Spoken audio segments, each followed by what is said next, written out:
Hello, I'm Richard Hooper and this is SatTV Week. Now I'm here at Satellite Asia where I'm pleased to be joined by Yossi Gal of Gilat. Yossi, thank you very much for joining me today. Thank you, Richard, for having me. Now let's talk about SkyEdge IV. Launched last year, how has it been received in the market? Oh, thank you for the question, Richard. SkyEdge IV was actually launched last year in Satellite Show in Washington, and it has been enormous since then. Acceptance of the system is wide. We've seen acceptance of the system by some of the large satellite operators. Let me count some of them. SES is relying on SkyEdge IV for their MEO O3 mPOWER constellation, as well as for their VHTS satellite SES-17. Not only this, they are going to deploy SkyEdge IV also for the O3B Classic that they already have in place as an uplift to the current infrastructure. Intelsat have selected the platform for their new software-defined satellite IS-40E. And recently, Hispasat have selected the platform, the SkyEdge IV platform, for the new Nexus satellite. Now, this could have been a story by itself of having the platform selected by all of those, but since it was launched, it was actually already deployed. So we have SkyEdge IV deployed in like over 20 gateways, teleports around the globe. And these SkyEdge IV systems that have already deployed are enabling billions of bits per second over satellites. So this is really amazing in such a short time how this was accepted, and orders keep on coming. So we're looking forward to announce more and more names. Now, mobility sector, pandemic, it took a hit. Is it recovering? It has been recovering. We have seen more demand after the pandemic coming for the in-flight connectivity services, which turns later on for more demand for our services and equipment. We have been deploying more and more systems. Let me give you an example. It's Intelsat in-flight services, formerly GoGo, that is expanding over the globe like a very large global network, and we see the demand that is rising. Our analysis shows that probably has two reasons, and some of it is related to the pandemic. People during the pandemic, they got used to consume lots of information and be connected all the time. Guess what? Now when they are flying, they want to stay connected. So it's no longer just for the business people as it used to be. Now it's for everybody who is traveling. They want to keep connected. Some free Wi-Fi initiatives would probably generate much more than this. 2022 has been a record year for Gilat in IFC, and we expect 2023. It already started with some additional orders, and we see this growing as well. In addition to IFC, the maritime market is newer for us. We've been selected by SES to power their maritime segment, again using SkyEdge IV, using our Aquarius VSAT platform, which is a very high bandwidth platform. So this is showing also a growing demand. Altogether, the mobility segment for us is really recovering in large after the pandemic. Now, another area really strong in is cellular backhaul. What's the status of this sector at the moment? Well, cellular backhaul has been traditionally a very strong market for Gilat. Gilat today is delivering probably more than 75% of all cellular backhaul via satellite sites globally. We have been selected by large MNOs all over the globe. Enough mentioning that, kind of all of the Japan operators are using our technology. We're talking about thousands of towers that are connected with Gilat VSATs. And from this high-end market go to the Africa market, where we are serving thousands of villages, using towers that would be deploying 2G, 3G, sometimes 4G.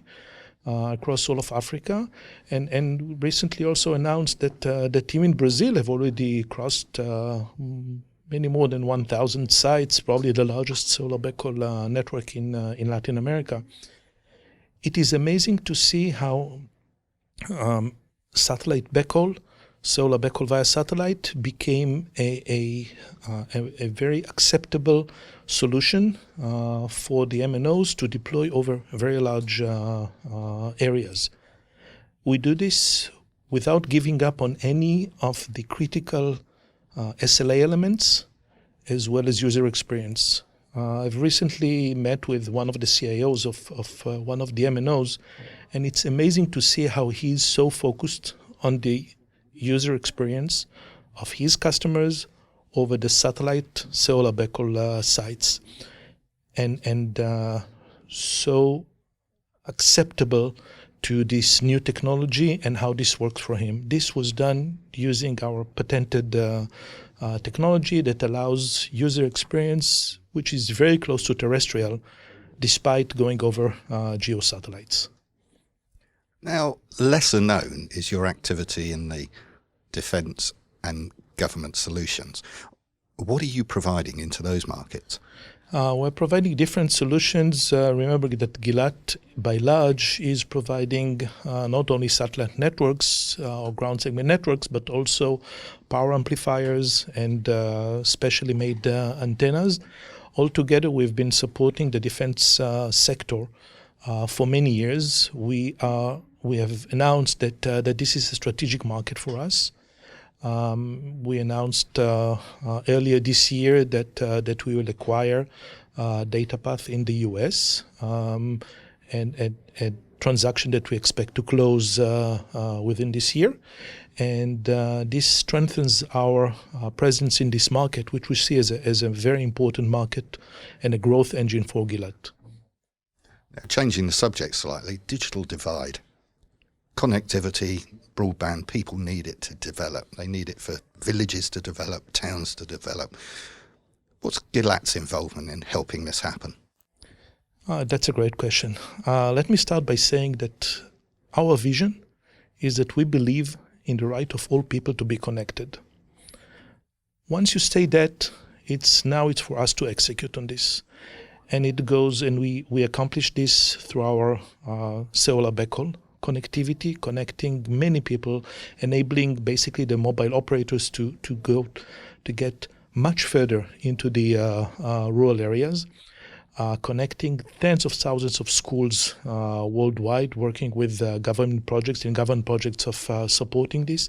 The same for other projects such as e-health and e-banking and bringing banks or ATMs to the most remote areas in India and other places, and to some extent even bridging this gap for the people who are traveling on airplanes, like we just mentioned earlier.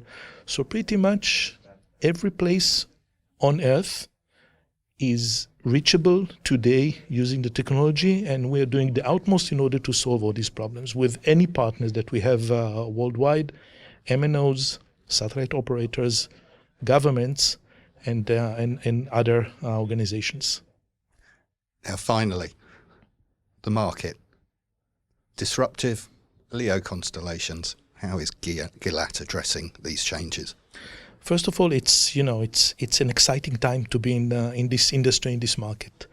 The industry is going through many changes, and part of them are disruptive. We see huge value in offering that would be multi-orbit offering. Our technology, SkyEdge IV, is already multi-orbit. It's already serving and allowing use of both GEO and MEO altogether. We don't see any type of technology winning. We see all those enabling more and more communications in the market. And we believe that each one of the parties will have its own place. So in terms of technology, our technology is already adapted to the era of the need for elasticity in the market, the need to have multi-orbit, the need to have the support for software-defined satellites, which is the next generation. And our technology is adaptable and ready also to work together with any of the current or future LEO satellites. For the LEO constellations, again, reminding that Gilat is also providing power amplifiers. So we already announced that we are the provider of power amplifiers to an existing constellation, and we have already been awarded with projects for an upcoming constellation. So we are fully engaged in this new era. Exciting times. Thank you for talking to me. Thank you, Richard. It's been a pleasure.